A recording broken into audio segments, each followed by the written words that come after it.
कैसे हैं आप लोग? उम्मीद करते हैं अच्छा ही होंगे। चलिए आज चलते हैं कुछ इम्पोर्टेंट जीके की तरफ, जो आगामी एग्ज़ाम या अभी तक जितना भी रेलवे के एग्ज़ाम हो, चाहे बैंक का हो, एसएससी का हो, सभी जगह जीके जीएस ये पूछा जाता है और इसके लिए बड़ी ही इम्पोर्टेंट क्वेश्चन है। तो देखते हैं पहला प्रश्न कह रहा है कि सल्तनत काल में अंतर्राष्ट्रीय बंदरगाह के रूप में कौन प्रसिद्ध था? तो इसका आंसर हो जाएगा देवल। इसका आंसर क्या हो जाएगा? देवल। देवल इसका करेक्ट आंसर हो जाएगा। अब अगला प्रश्न देखते हैं। कहता है विजयनगर साम्राज्य की स्थापना किसने किया था? तो जो विजयनगर साम्राज्य की स्थापना दो भाइयों ने मिलकर किया था और इसका आंसर है हरिहर एवं बुक्का ने। किसने किया था? हरिहर एवं बुक्का ने। तो अगला प्रश्न है कि विजयनगर साम्राज्य की राजधानी कहाँ थी? ये जो विजयनगर साम्राज्य की स्थापना है दोनों भाई ने मिलकर हरिहर एवं बुक्का ने किया था, तो इसी विजयनगर साम्राज्य की राजधानी की बात कर रही है। तो यही विजयनगर साम्राज्य की राजधानी थी हम्पी। कहाँ थी? हम्पी।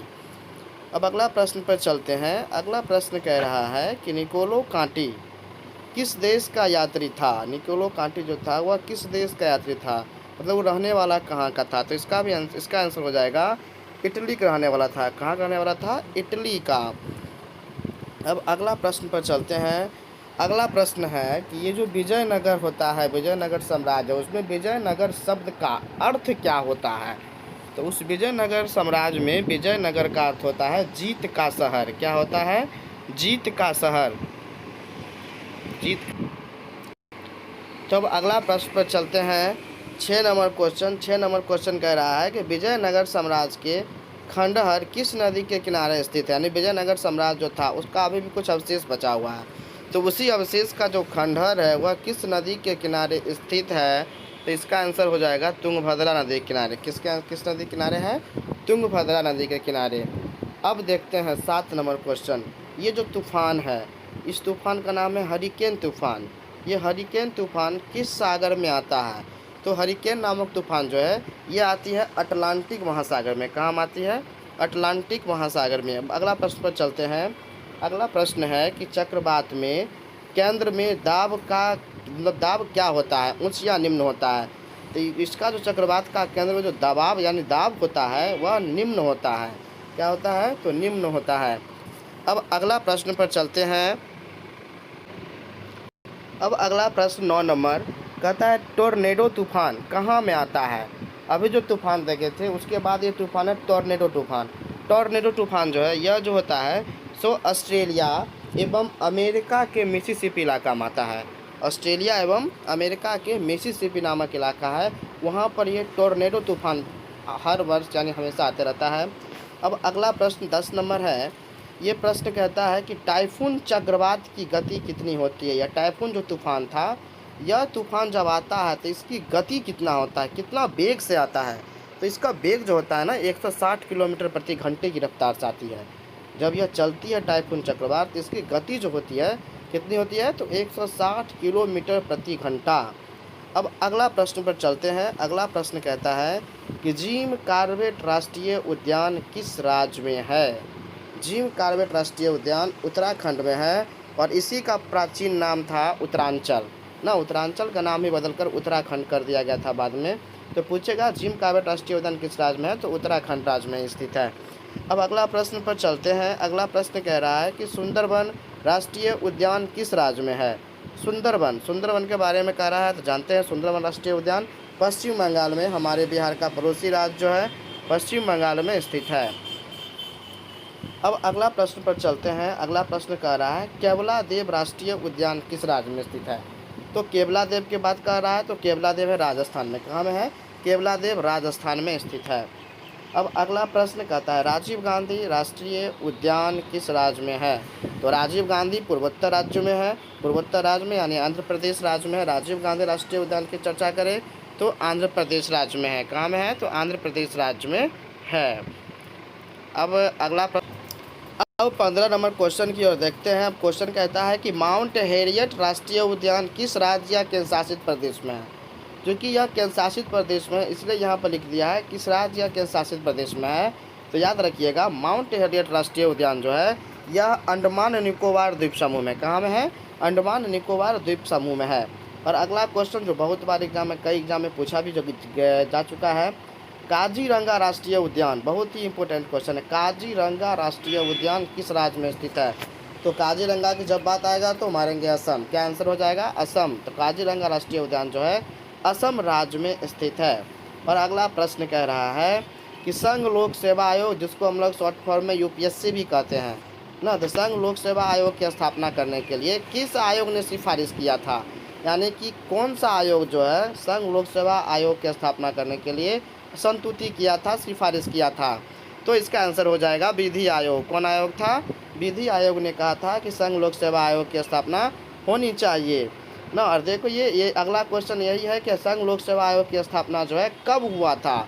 तो ये जो विधि आयोग जब सिफारिश किए थे संघ लोक सेवा आयोग की स्थापना होना चाहिए, तो इन्हीं के सिफारिश को मानते हुए संघ लोक सेवा आयोग की स्थापना 1926 ईस्वी में किया गया। कब किया गया था? 1926 ईस्वी में किया गया। अब अगला क्वेश्चन है कि किस व्यक्ति ने राष्ट्रीय विकास परिषद ना, राष्ट्रीय विकास परिषद की स्थापना 1952 में किया गया था।